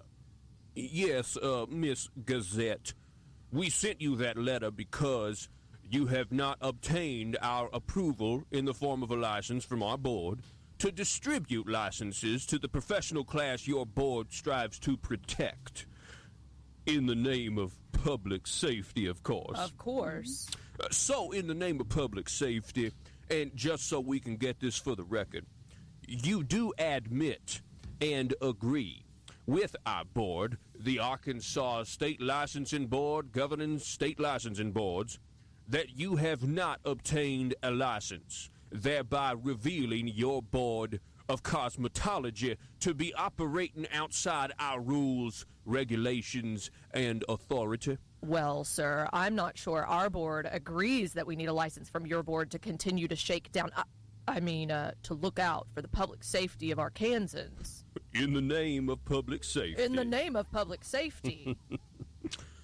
Well, it seems we are at a bit of an impasse if we are not in agreement that your board owes us tribute. Sir, maybe we could ask and see if there's a bureaucrat in the house. Ah, yes. Yes, that would shed some light on things. A bureaucrat. Yeah, in the name of public safety, is there a bureaucrat in the house? We need someone to resuscitate and confirm our authority as the Arkansas State Licensing Board governing state licensing boards. Here. Ah, yes. Oh, good.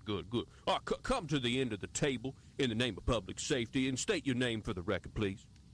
Yes, I am Despot Ringleader, the head of the bureau governing all state bureaus, and it is my testimony the Arkansas State Licensing Board governing state licensing boards does have the authority to demand tribute in this situation and will provide in exchange a license to say they can continue to operate in the name of public safety. It's hard to argue when the public safety is put at risk. Very well. We will consider Mrs. Ringleader's testimony as truth, and we will pay tribute in the name of public safety, of course. In the name of public safety. In the name of public safety.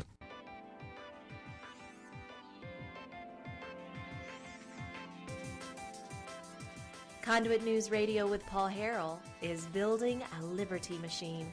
Find out more at conduitnews.com. Hey folks, you're listening to the best of Conduit News Radio with me, Paul Harrell. On with this sham impeachment, if you will. We have, once again, Dan Perkins is with us, nationally recognized expert, public policy and energy. You see the stuff at Daily Caller, Town Hall, Newsmax, and The Hill. Dan, how are you, sir? Good morning, Paul. I'm fine. And yourself? I'm doing well. What were your thoughts yesterday on everything that happened in the Judiciary Committee? That's a great question.